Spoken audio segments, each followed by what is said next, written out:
How's it going, people? What's going on? KG is back. We're back with, oh no, no transfer news. No, we're back to talk about the game from yesterday, just a few things from there.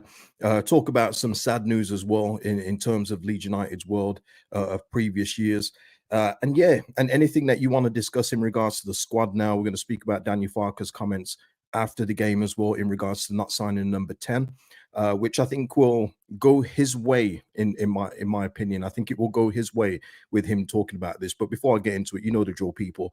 Like really does help out the channel. Subscribe to the channel, and of course, drop your thoughts and comments below. Thank you to Arinda and Charles John for the super thanks on the last video. Much appreciated for that one, guys. A lot of support on that video as well. Big up to all my members.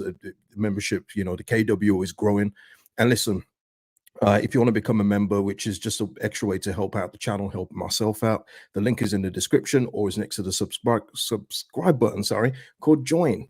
There we go. Byron getting in early. Tanaka run things, bro. Look, we're going to speak about him because what it is with Tanaka, I touched on it yesterday, but I didn't want to gas it too quickly. But, you know, when you see numbers that back up what your eyes have seen, then you know, I'm going to bring it up today.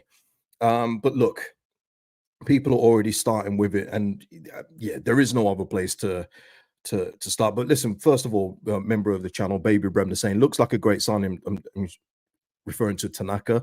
Very impressed with what he offered. Surely a fan favorite, and the chat made my day. Yeah, and listen, you know what? As well, with all the new signings yesterday, when they all went to around the ground and got, you know, did the whole hey thing. Love to see that. That just shows team unity. It shows that everyone is bought in, and you know, gets rid of any of those doubts that anyone had about certain individuals joining the team.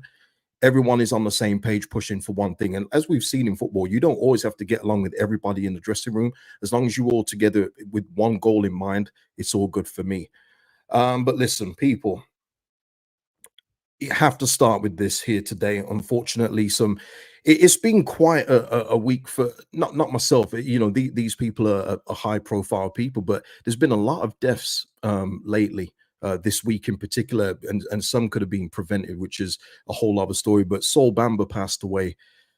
We know that he was battling cancer, you know, previously, and I think his wife came out and said that it was an unfair fight and everything else like that. But he passed away on August 31st, and you know, I just remember Sol Bamba from the dark era.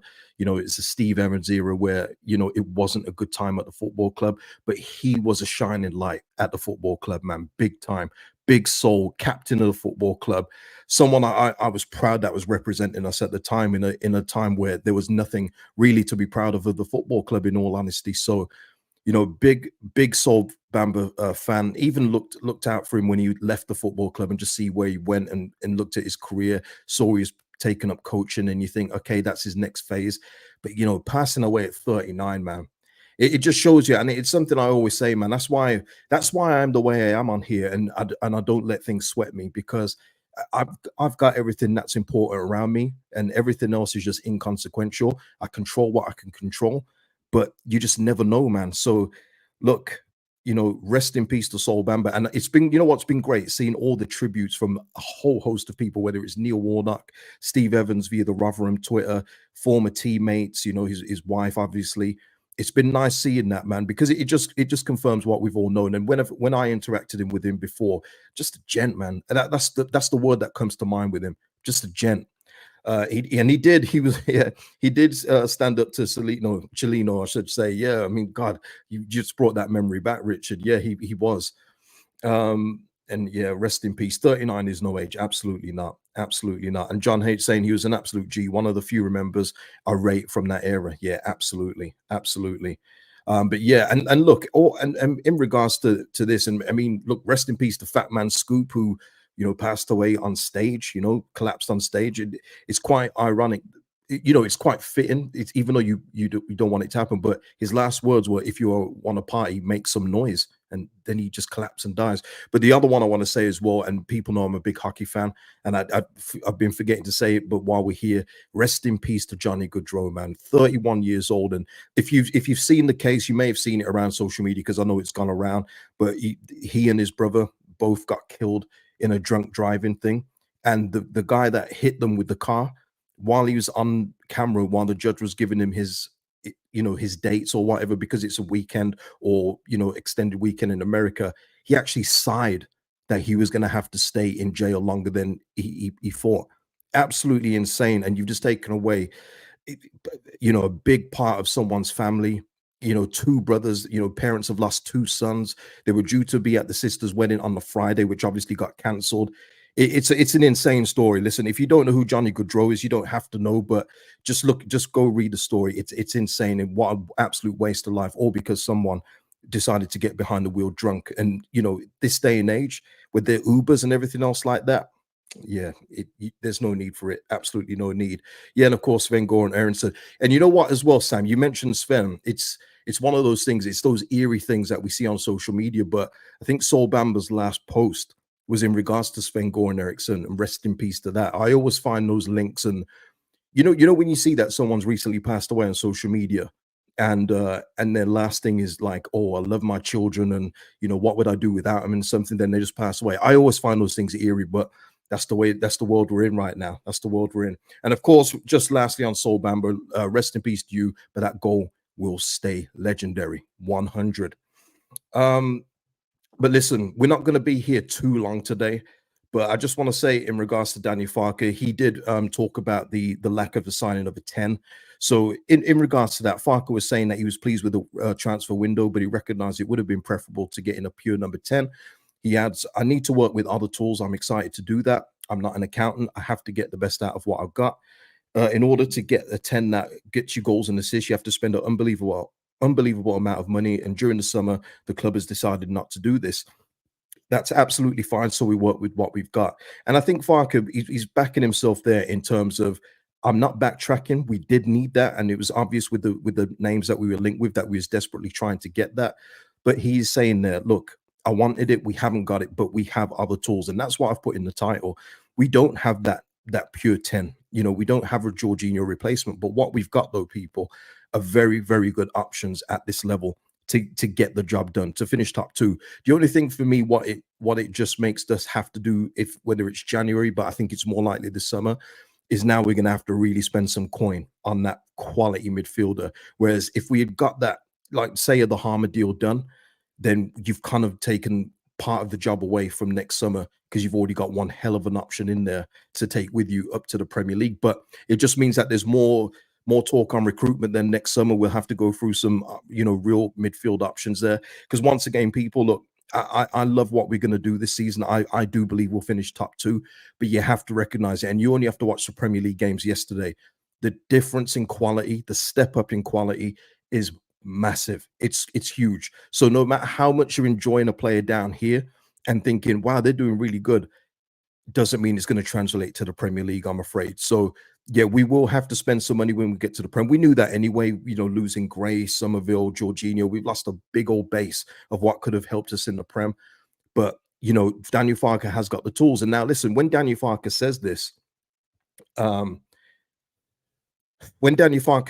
it almost sounds like an excuse, only because of what he says previously. He loves to bring up excuses, but I do think that he's just saying here, that's what I needed. That's what I would have liked to complete the profiles of the team, but I'm going to go without it, and we're going to find a solution. And the solutions will be Nonto, it will be Aronson, which will be different kind of 10s. Joel Peru will sometimes drop back into that position, just different kind of 10s than the out and out one. But at this level, people, against the teams we're playing, it will be more than enough. And I think even with Farke here, he's probably putting in a future one. When we get promoted, he's going to say, and well, I did it without the out and out 10 that I wanted, that I wished for, but I used the tools available to me, and we get promoted anyway. So yes, he's going to have to do his job. And I think he will do it. I honestly do. It's not always pretty with Daniel Farke, but when we play our football at its best, as we saw with our 2 goals yesterday, no one can touch us in this division.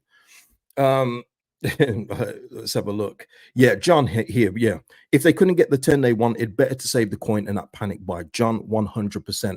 And I've been big on that. Absolutely big on that. You don't just go and buy someone just for the sake of it. That's how you get tied up with bad players that you can't shift. You don't buy a player just because. You don't go, oh, we couldn't get Harmer and Salai. Okay, go and get Cheltenham's best player and give him 2 million. You know what I mean? You don't do that. You save it. You evaluate your options that you've got and say, you know what, with the options that we've got, we should be okay. It's not like we haven't got quality options in there, and we're all looking around going, Well, who's going to play there? I'm sorry, Nanto being there is a nice option to have. And then you've got Solomon or Ramazani on either wing, or Aronson or whoever. The mix that we have is more than good enough. And Danny Farke has basically alluded to that. So I'm glad he isn't making an excuse for it. He's just saying now we're going to use other options going forward. Um, Michael here saying, I think Tanaka, number 10, I think Tanaka could do it as long as the Peru experiment stops. We know what he's good at. Listen, on Tanaka, this is what I was going to go to speak about. So yeah, that's it on Danny Farker's comments. But the main, the guy in the thumbnail is Tanaka.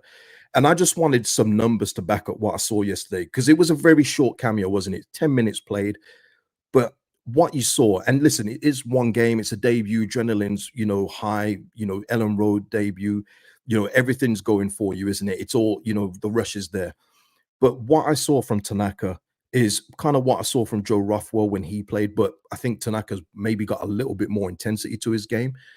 But it was the forward passing. It was always wanting the ball. He was always available, saying, I want the ball, give me the ball. And that is something that we have lacked over the years at this football club, because we know players love to hide. And boy, I don't even want to get into that Tottenham game where we got relegated. Boy, there was players hiding on that pitch. Let me tell you that for free.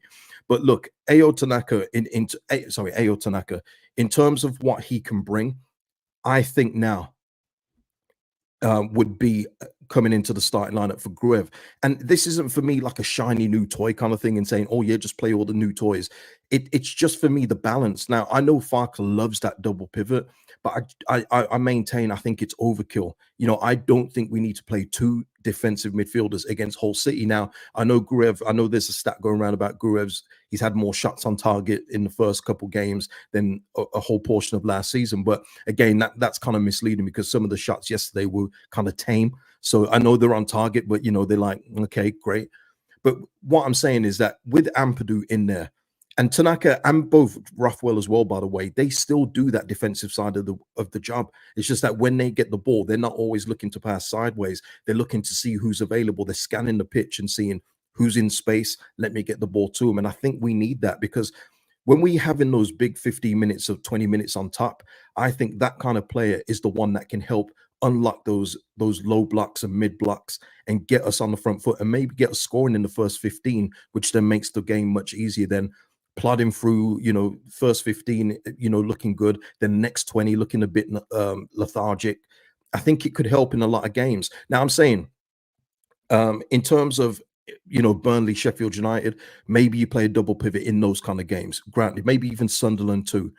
But against teams like Hull, Plymouth, and all these other, people, I think we could just go with one. But I know Danny Farke won't do that, but I think he's got the options there to do what he wants. And I don't expect Gruev to be starting in all the games. I always said with Gruev, for me, he's the backup to Ampadu. So I've never wavered from that. I think he's more than good enough at this level, more than good enough. But his game is interceptions and playing it to the more creative people. When there's nothing wrong with that. It's just when you got two of them on the pitch, it does stifle the fluidity in your play. Yeah, Dave here saying, KJ, we have 2 weeks now for the team to gel. I think this will be a good season. Yeah, I mean, look, some are on international duty, of course, as we know. But yeah, there's going to be some players that will be working, behind the scenes and getting used to new tactical setups and everything else like that. People saying yesterday as well, the breaks come at a bad time. I do think that as well, because we're in really good form, 3 clean sheets, unbeaten in the league. But in order to get some other players climatized to this division and everything else like that, and the team itself, I think it's okay to have it. And then we come back with one hell of a game against Burnley, and hopefully we get 3-point collected there. But of course, we'll preview that later to the time, of course. Lewis saying here, I feel that will be coached out by Farke. Turning and looking will no longer be forward, but sideways and back. Well, Lewis, because look, with Gruev, when he first broke into the team, he was the only one doing diagonals, wasn't he? But we shall see, won't we? If Tanaka then decides to not decides, but if his game turns into a more safe, risk averse kind of approach to the game, then that's clearly an instruction by the manager. But look, only time will tell, won't it, Lewis? And we'll come to that if it ever crops up again. Let's have a look. Scargill saying, would Farke consider a three with Ampadu, Grove, and Tanaka? I think you would, Scargill. I honestly do. I personally wouldn't. Not in this division. I think it's unnecessary. But yeah, I do think you would probably do that at some point. I definitely don't see that out of the realm of possibility. Darren here. Ooh, interesting, Darren. Is Ampadu that much better than Gruev? They're very similar to me. Ampadu sometimes has very average games. Ooh, Darren with a dagger right here. I do think Ampadu is overall better than Gruev. I just think that he's just a little bit more quicker. And he anticipates danger just that little bit quicker for me than Gruev, even though Gruev is absolutely brilliant at interceptions, but sometimes Gruev's interceptions are more the recovery tackles. But yeah, I think Ampadu is an all-round better player. Look, it's been a slow start for a few, and people, you should be looking at this as a good thing because Roden hasn't started like he did last season. Ampadu hasn't started like he did, but we're still unbeaten in the league. So that means there's only one way for these players to go, and that's up. So when their performances get to the levels that we know they can perform at, it's only going to get better, people. So I'm actually, even though you want everyone to be firing on all cylinders, the fact that we've still got some players that we know we expect better from that aren't performing to their levels and we're still unbeaten is a good thing for me, people. And John H saying Ampadu is a Prem level player. I think we take him for granted. Yeah, that's what happens though, John. Look, and this isn't against Darren or anyone that's thinking the same. I know Ampadu hasn't played the best. I've called it out on match reactions. But it's one of those things where when they play well, you don't talk about it. And that's why I always try and make a point when Ampadu has an excellent game when he's cleared everything up to mention it, because that's what happened with Tyler Adams before and even Calvin Phillips before him. That role, if you're doing well, it really gets talked about. But when it's bad or average or not looking as good, people go, "Oh, is he even that good?" It's a very thankless role, that role in defensive midfield. But I've got full confidence in our captain going forward, man. I do.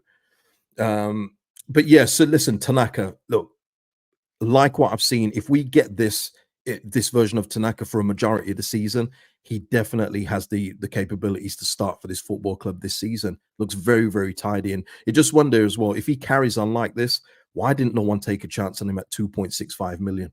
Honestly, that's where football clubs miss a trick sometimes, but I'm glad we will be the ones to benefit from that. And that is it on that. I just want to get your thoughts on Tanaka's performance. Look, there was a lot of good things yesterday. Obviously, we spoke about him in detail yesterday on the match reaction. Don't need to go over him again. Peru with his goal, lovely to see that. Long may that continue. Fight or flight, my man. And I've got all the confidence in you to do what you do best, which is be a cultured footballer and finish chances like that. Mateo Joseph getting on the score sheet to add to all the other goal involvements he's had. Just so many good things to talk about, people, and it makes me go into this break very, very happy. I'm not gonna lie to you, very, very happy. Furpo as well, gotta say, Soren here has just mentioned Furpo. Brilliant yesterday, absolutely brilliant. Junior, please carry that kind of form on all season, and we've got, I think someone said actually he's got the most assists in 2024 in the championship. That does not surprise me, and I feel like he could have even more now that we've got a real killer up front in Joseph. I do. Yeah, absolutely delighted for him. Absolutely. Look, all he was missing, Darren, West Brom game aside, where we had 6 touches in total in their box, he has been absolutely brilliant leading the line. You would never believe that this is his first season where he's got the full trust of the manager to lead the line. He's been holding up the ball. If the balls aren't coming into him, which we need to be better at as well, by the way, he then looks for the ball, plays deep, and plays other people in. He's just a complete forward, and he's only going to get better, people. And hopefully we have the benefit of him going forward. We've said this about Archie Gray, Somerville, everyone else, but hopefully we have the full benefit of Mateo Joseph, because he's only going to get better, people. Promise you. Richard, he's already signed an extension, but obviously that extension was, I can't remember when that was signed, but he's got a lot of years left on his deal. It was, I think he signed it last season. But of course, when you're a starting striker and if you're playing well, hey, you can knock on that door and say, "Hey, boss, I think I deserve a little extra, money in my pay packet, one of those." So yeah, it's all good. And as well, add to that as well, Nanto, new contract with no exit clause. So Leeds United will be in control. Look, I've said it yesterday in the Nanto video, but the only way that we lose Nanto now next season is if we don't go up, and then we have to sell probably one of our most valuable assets, and it will be under the control of Leeds United, which is It's not great because I don't want to be in this division, but I'm just saying that will be the fail safe in terms of Nanto. There's no exit clause, but to expect Nanto to be in this division for yet another year, I think is very unrealistic. So good on the 49ers and good on Nanto for committing in that deal as well. Yeah, and you know, just before we go, I do have just a little something before we go as well. But the unambiguous here, it's nice to be debating on who starts having many options. It's a good sign. It's a great sign. This is what we need. This is what you have to do. You look at the bench yesterday, and there's still Schmidt to come back in. There's still Dan James to come back in. You know, so you're looking at, you know, a couple of the bench options yesterday, like Gilhart. I think he's going to fall off the bench. You know, there's going to be games where there's going to be some players that could start for nearly every other club in this league that won't even make the bench. That's exciting for me. Not exciting for the players that won't be playing, but that's what competition's for. That's what being impressive in training's for. That's what seizing your opportunities is about. It's about taking that. And that's why I've highlighted Tanaka here. Perfect example. You know, he could be displacing someone that Daniel Farke has trusted since he broke into the team in Gruev. He could easily displace him. So yeah, it's a great thing to have. It's a great problem to have. Trust me on that. No, Lewis. No new contract for Firpo for me. No. And this is where I can differentiate the thing. You cannot have Firpo in the Premier League. I'm sorry. No. If we're gonna do that, man, we may as well not bother going up. Honestly, he get cooked every week. The wingers in the Premier League are on a different planet to the Championship. And Firpo, as good as he is going forward, and he is good going forward, defensively, absolutely not. But this is where I can separate it. And look, I know it's not easy for people to just go, but he's played well in this team, and I think he could do it in the Prem. No, he can't. But I love Junior at this level. I do. And just quickly as well. And yeah, and just quickly on Solomon, yeah, please stay fit. Please stay fit, man. And because the more practice he gets, we already spoke about that yesterday in terms of him, you know, getting his shirt pulled and thinking he's going to get a free kick. The more he realizes that's not going to happen in the Championship, the better for him. But we've got one hell of an asset on our hands there. And Ramazani as well. Rapido. We look at the options, people. Look at the options. So yeah, let's go. Just gonna end on someone who's going to be a future Leeds player. Now that may be when he's 35 and near the end of his career, but I don't care. I just want to highlight Erling Haaland in this, and just so you just don't click on any of those engagement bait videos in the future when he goes maybe 3 games without a goal. Oh, Man City, a better team without Erling Haaland. No, they're not. Quite clearly, this guy is if he stays in the Prem, I think he takes Shearer's record, and I think he may do it very, very soon. I thought Kane was going to be the one to do it if he had stayed, but Erling Haaland is an absolute machine, and I can't wait until he plays for his hometown club, Leeds United. It's going to happen, people. Put it in the atmosphere. Put it in the atmosphere. That's it, Lewis. Yeah, hopefully we're in the Prem when Haaland comes. Yeah, put it in the atmosphere. I do believe he will play for Leeds United at some point. I do think it's going to be in the twilight of his career, unless we do a madness and get to the Champions League at some stage in the next few years. But he is just cash money. And I like highlighting people like Haaland because people go on you know, the new age people. Oh, but you only had 5 touches all game. Yes, he scored 2 goals, but he only had 5 touches. No one cares, mate. He scores goals. That's what goal scorers do. That's why he gets paid the big bucks. He is 70 goals in 69 games, 8 hat tricks in 69 Premier League matches. He's killing it.